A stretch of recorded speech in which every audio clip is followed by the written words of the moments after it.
I thought I was just here to fix a broken door, but the way her aunt looked at me made me realize some doors aren't meant to close so easily. I didn't think much of it when I was asked to repair the old door.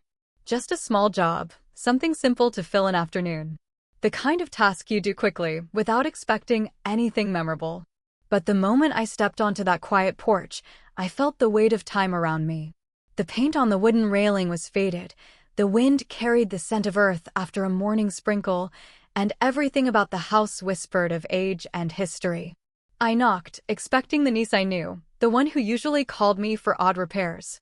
Instead, the door opened halfway, and there she stood, her aunt. She wasn't what I had pictured. She was older, yes, but not in the way that distances you. She carried herself with an ease that felt disarming, shoulders relaxed, her hair swept back casually, a few strands falling forward in the softest rebellion. There was nothing hurried about her. She seemed to take her time, as if even the smallest moment mattered.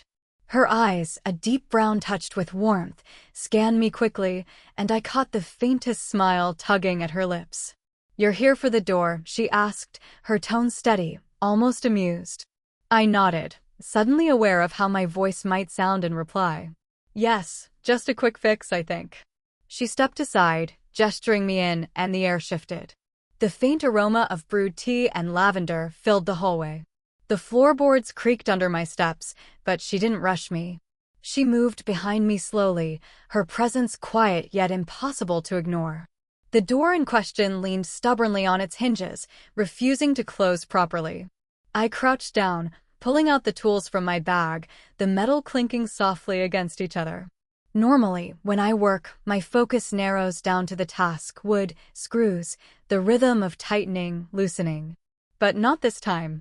Not with her standing just a few feet away, leaning lightly against the wall, arms crossed, watching me as if this repair was a performance. I could feel her gaze linger, and it made every small movement, tightening a screw, adjusting the hinge, suddenly deliberate. My hands were busy, but my mind kept circling back to her presence.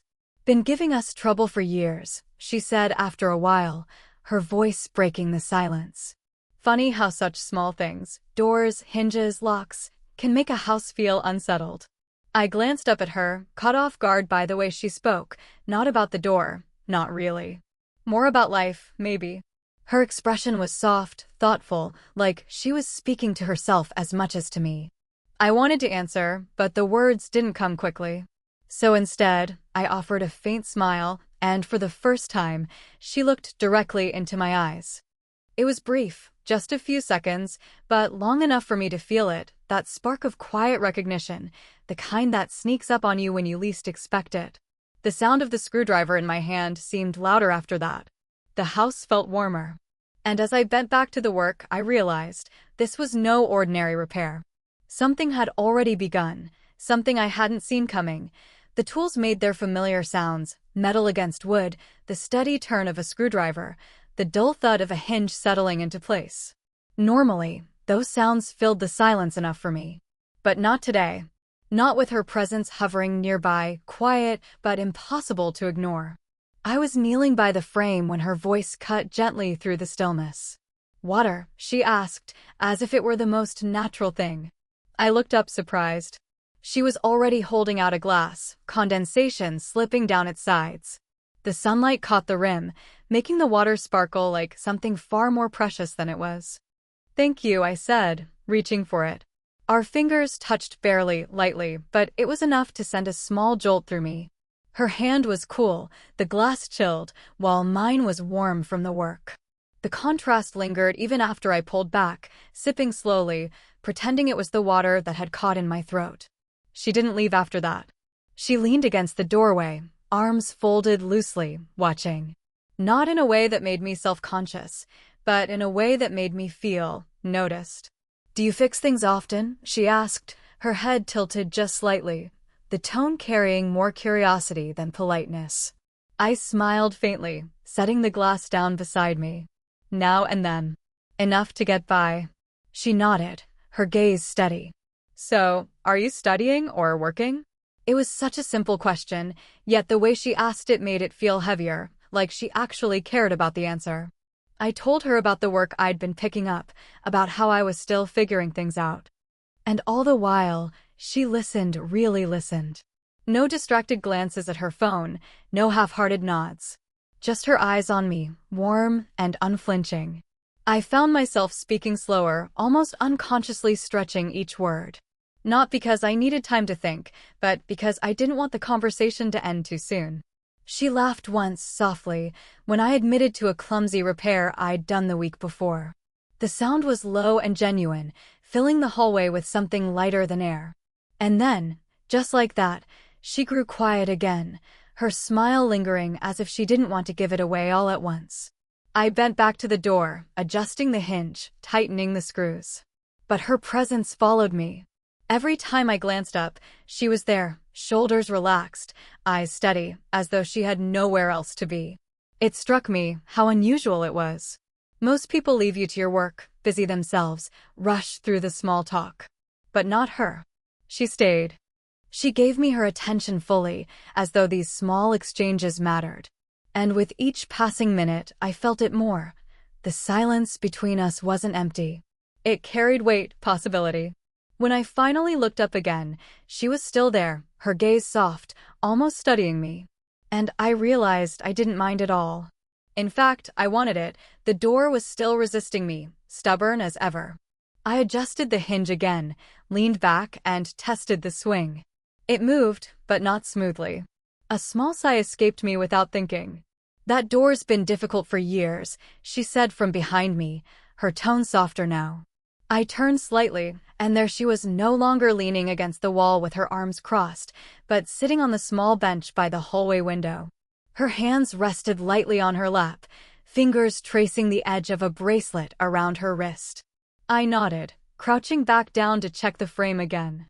"Old wood, it warps with time," I explained, though I wasn't sure if I was talking about the door anymore. She gave a faint laugh, one that carried no amusement, only memory. "Yes. Time changes everything." Her eyes wandered, not at me, but past me, toward something invisible. "This house used to feel different. Warmer. Fuller."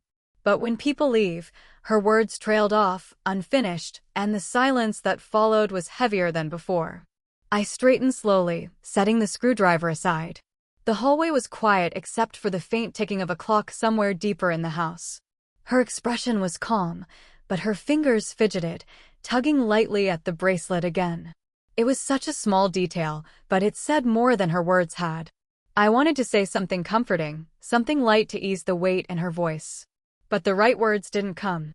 Instead, I just stood there, caught in the stillness with her. She glanced at me then, perhaps noticing my hesitation.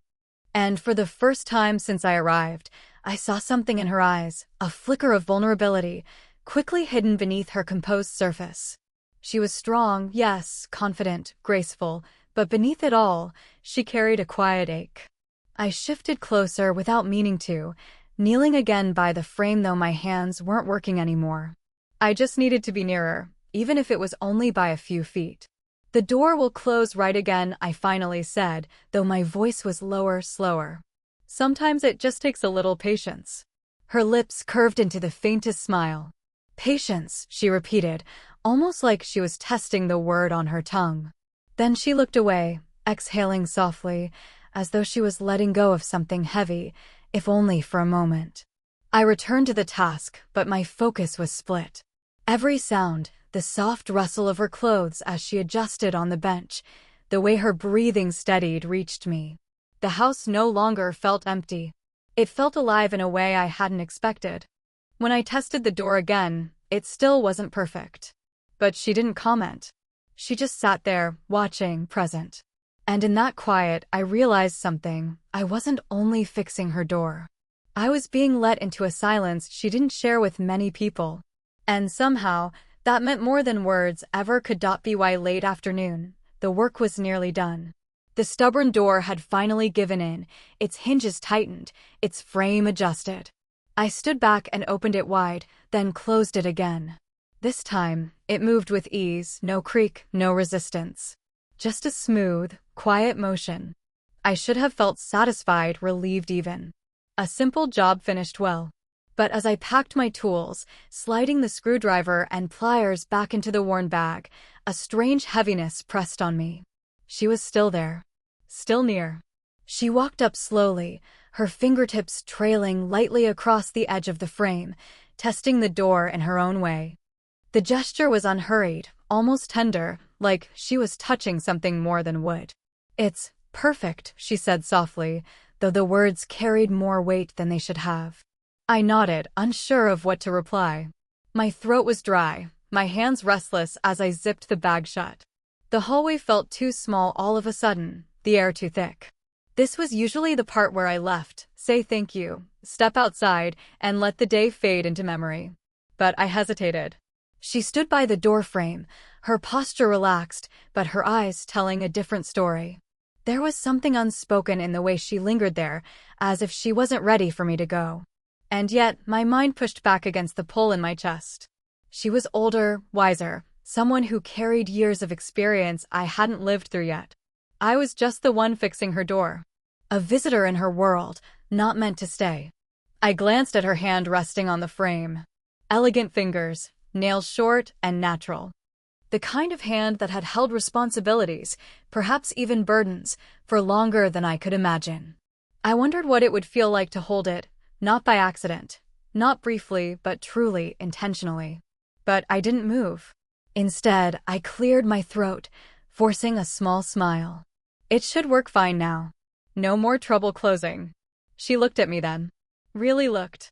Her eyes held mine a little too long, and for a moment I thought she might say something. But she only nodded, her lips parting as if to speak, then pressing together again.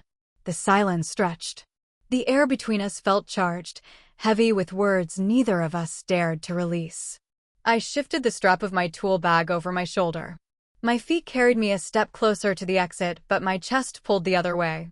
It was a strange battle, my mind urging me to keep things simple, to leave while the lines were still clear, while the distance was still intact. But my heart resisted, whispering that this wasn't a moment to walk away from. She let her hand rest on the fixed door a moment longer, her fingertips grazing the wood as though she could feel the difference, not just in the hinge, but in the air itself. And when I reached for the handle, ready to step outside, I wasn't sure if I was closing the door or leaving one wide open. I tightened the strap of my tool bag and adjusted it over my shoulder. The door was fixed, the work was done, and logic told me it was time to step out into the cooling afternoon. That's what I should have done, thank her, walk away, let the day end. But my feet felt heavier than they should, as though they were resisting the idea of crossing that threshold. She stood a step behind me, near the doorframe, her hand still resting lightly on the smooth wood I had repaired. Her posture was calm, but her silence carried a weight that pressed against me more than words ever could. I turned the handle halfway, the latch clicking softly. And that's when I heard her voice. "You don't have to leave so soon." It was quiet, but deliberate, spoken with the kind of steadiness that left no doubt she meant it. I froze, my hand still on the handle. Slowly, I turned back. She wasn't looking directly at me at first. Her eyes lingered on the floor, then lifted with a hesitance that betrayed just how much courage the words had cost her. For a moment, I just stood there, caught between relief and uncertainty. Part of me wanted to smile, to accept without question. Another part whispered warnings. What would it mean, staying? What line would I be crossing? But the truth was, my answer had already been decided the second she spoke. "All right," I said, my voice softer than I intended. "I can stay a little longer." Her shoulders eased just slightly, almost imperceptibly, but enough for me to notice.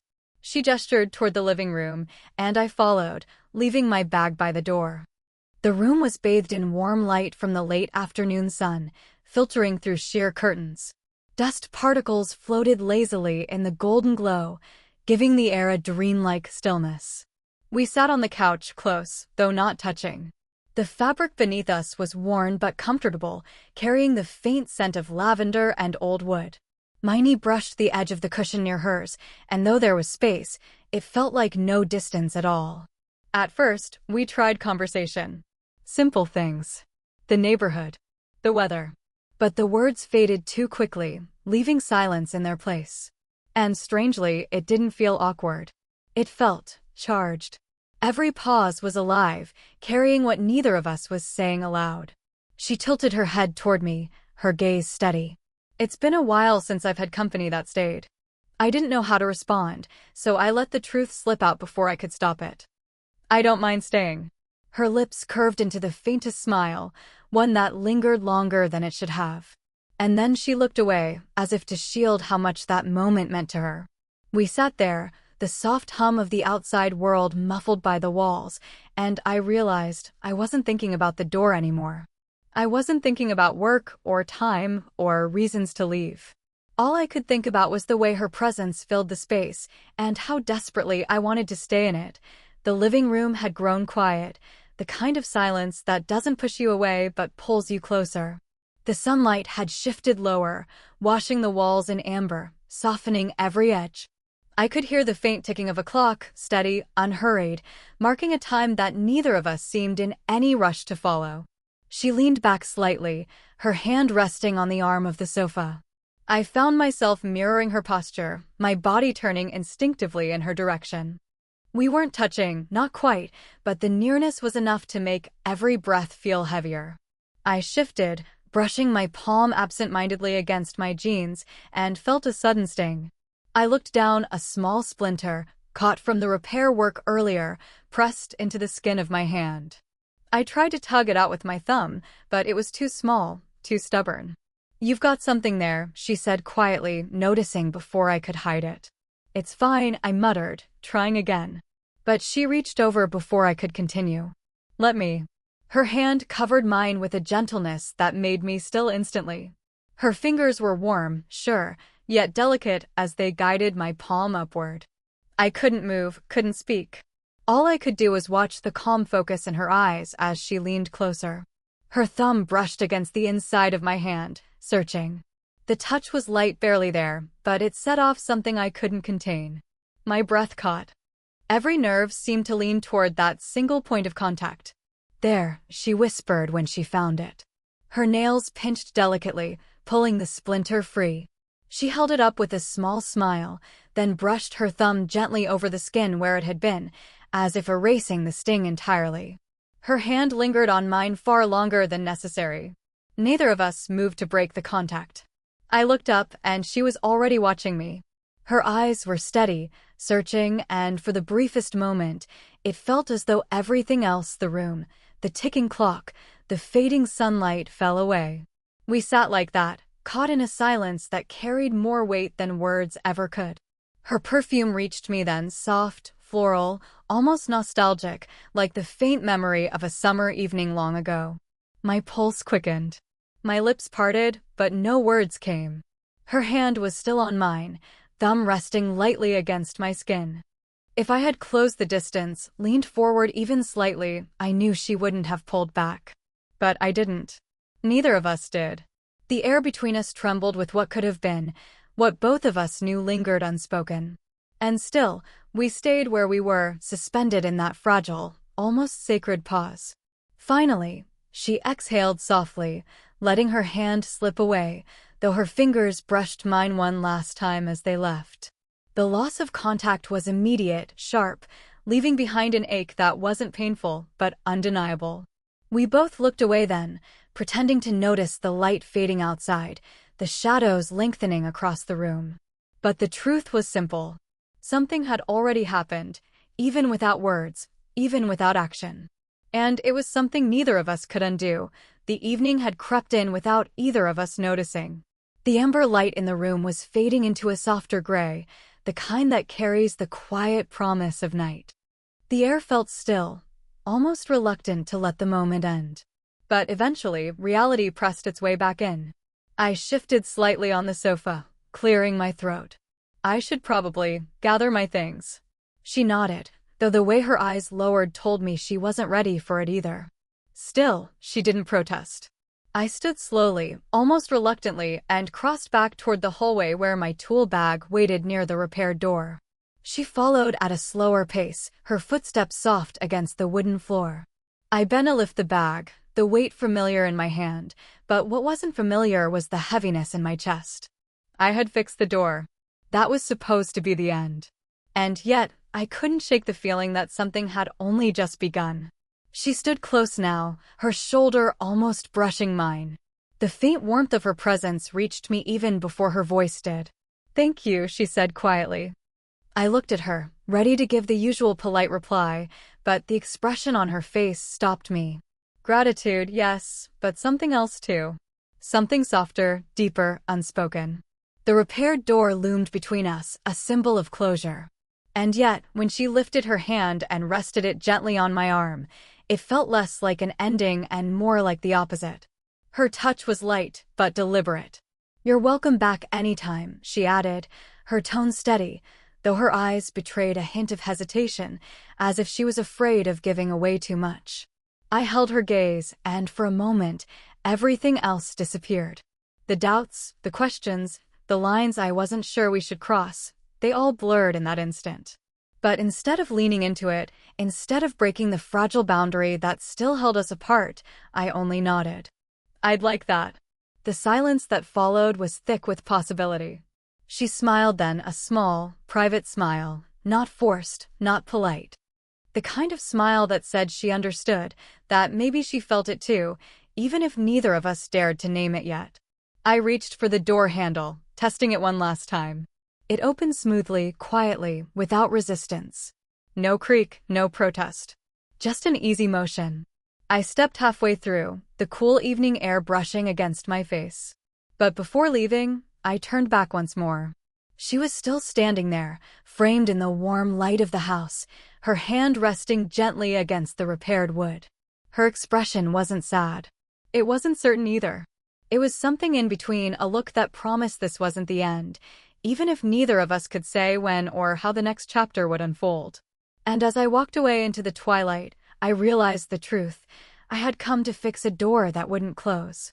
But in the process, I had opened something else entirely, something I wasn't ready to shut again. 24.